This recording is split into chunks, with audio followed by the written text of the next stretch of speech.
Hello and welcome to part 2 of Operation Arcane Chaos. If you joined us from part 1, thank you for taking the time to hear me out on that part.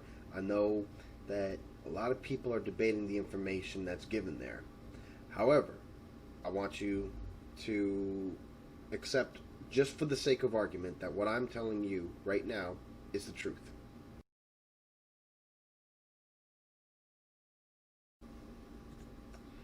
In all recorded human history, the only precedent that we have when dealing with a pandemic is the Spanish flu. Its rarity causes many of us to either distrust authorities who may try to trick us into believing that they're helping us by locking us into our homes, and for others to question the likelihood of a humanity-ending event occurring in our lifetime. As such, since most reports of SARS coronavirus type 2 were never publicly known until 2019, the skeptics are often diehard believers that they must be overtly opposed to the recommendations made by the World Health Organization. Through the works of many conspiracy theorists, government whistleblowers, journalists, and official government declassifications, a connect-the-dots style of roadmap can be constructed that traces SARS coronavirus type 2's existence back to the 1940s. For this part, we are focusing on official government documents, history texts, and human experiences to dispel as much as possible the possibility of these events being discounted as planted evidence. Information about the following events has been documented through human history as early as 1963. This information is all a matter of history, and not just history according to North America. Every attempt has been made to clear these events with intelligence gathered by non-friendly agencies as well. While I will not unlawfully disclose any government secrets in this video, I can assure you that the information provided is authentic. To first hear about the very first time that we've come into contact with this virus, we need to look back to the year 1943, during World War II. On the island of Palau, in Oceania, before Oceania became its own sovereign territory, the island of Palau was under Japanese rule. During the Second World War, we wanted that island. I do not have the information as to why, but what I do know is that during this time, a friend of Eleanor Roosevelt, FDR's wife, had an obsession with bats. This friend of Eleanor Roosevelt proposed the idea of using bats as a delivery system for bombs. The idea mainly was based on the idea that, culturally speaking, the country of Japan, many of their homes are made of paper and wood. The idea was that you could take bats, wrap them with explosives, and then deliver them into enemy territory. The bats would nest in the enemy homes, and then the explosives would detonate, causing all of the country's infrastructure to go into flames with minimal casualties. This was the inspiration behind Project X-Ray. The U.S. military took the idea and created bat housing encasements for bombs, where 1,000 bats could be carried in each bomb. A timer would set off after the bombs were deployed, which would then release these doors. The doors would then allow the bats to obviously fly out to where they would then fly and enter the homes and buildings and crawl spaces of Japan's infrastructure. The entirety of an entire Japanese city could go up in flames, but people would be running out of their homes, and it would be very unlikely that they would get hurt. During the testing phase, there were some backfires, however. The project was canceled. In 2 occasions, one of the bombs that was delivered, after the doors were released, the bats did not leave. They did not waken from their stasis, and they died once they hit the ground. In the second event, the bombs released, the bats did fly out, but they returned to the U.S. Army base that they were being tested on. They nested there, and then the base itself went up in flames. It was then decided that bats could just not be controlled in the way that they needed it to, and the cost would be exemplary. Project X-Ray was then canceled for Project Yankee, which was the Manhattan Project. testing the nuclear bombs. After the bombs were dropped on Nagasaki and Hiroshima, after the war was over, the United States annexed the island of Palau. They took it from Japan. And from 1947 until the 1980s, the United States has had military operations, research and development occurring on the island of Palau. It was a restricted zone, patrolled by U.S. ships, and defended by underwater mines. 20 years later, from 1943, Project X-Ray, to 1962. In 1962, the United States Navy conducted experiments under the umbrella operation Project 112, where 112 different chemical and biological agents were tested on Navy ships under Project SHAD, also known as Project Shipboard Hazard and Defense. During this time, 112 chemical weapons and biological weapons, including anthrax, VX poison gas, and several coronaviruses, were tested on these Navy ships, unbeknownst to the Navy men aboard. In 2002,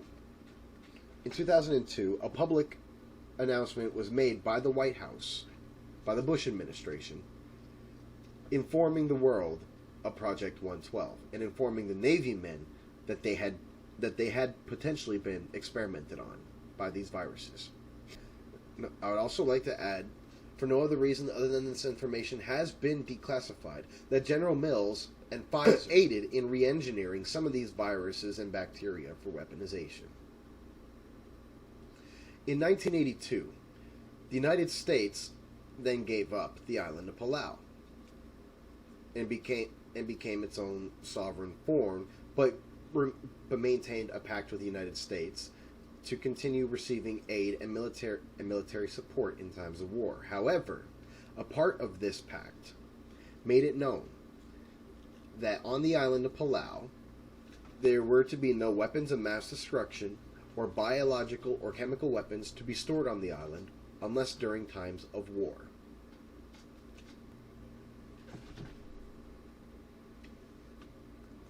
From time to time during times of war, unofficially, the United States has stored things there, or they have had a reason to continue having forces on this island. This was their way of trying to restrict access to this island because of the coronaviruses found there. In 2005, President Bush had made this public announcement. Our country has been given a fair warning of this danger in relation to a flu-like pandemic to our homeland, and time to prepare. In 2009, a thesis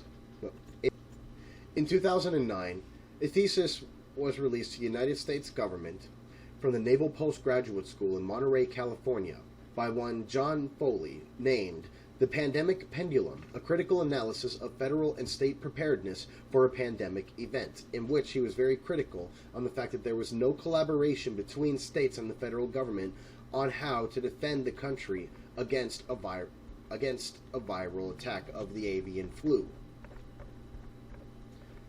In his conclusion, he states, and I quote, "According to the U.S. Department of Health and Human Services and the Center for Disease Control and Prevention, in the worst-case scenario, approximately 156,500,000 Americans could be afflicted with an influenza-type virus, with predictions of 90 million ill, 45 million in outpatient care, almost 10 million hospitalized, 1.5 million in intensive care, 742,500 on ventilation. The total estimated deaths for this scenario are approximately 2 million in the United States alone." In 2012, the United States Air Force Research Lab makes a statement to the United Nations, worried about shortages of N95 respirators in the event of a flu-like pandemic. In 2018, United Nations and Palau continue with discussions concerning concerning reports made from Canada and China in 1982 that the Palau Islands posed considerable risks of a pandemic outbreak. Bat-borne, in particular, it was made known by China and Canada combined that bat-borne coronaviruses were the most feared to enter the food chain. The island was also a potential target for wet markets, exotic animals to be hunted and consumed for profit. In December 2019, patient 0 of SARS coronavirus type 2 is identified in the region of Wuhan. Reports suggest that he was a patron of wet markets and from there spread the virus to at least 150,000 different people just merely going back home. Here at the Ministry of Truth, despite our namesake and the origins of the namesake, we're here to bridge the gap between the real shit and the bullshit. I have just presented to you 57 years of potential times that this virus could have crossed paths with humans. This virus is not fake. Now, what is the reason for providing all this information? Simply put, the one highlight that I should mention in there is that China and Canada have been sharing samples of coronaviruses with each other, possibly since 1982, in an attempt to find a vaccine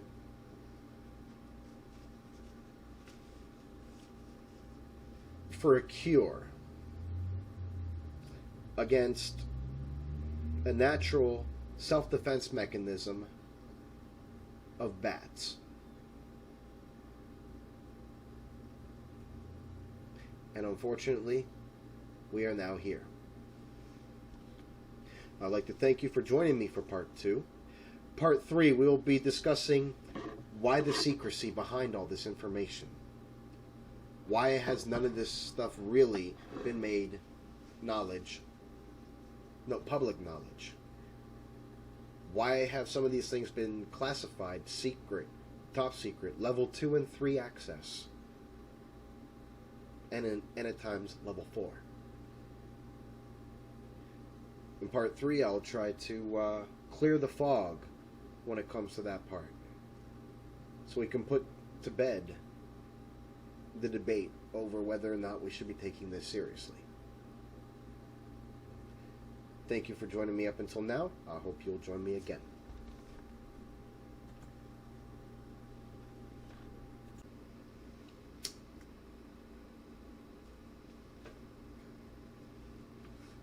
I don't care, I'm fucking not live.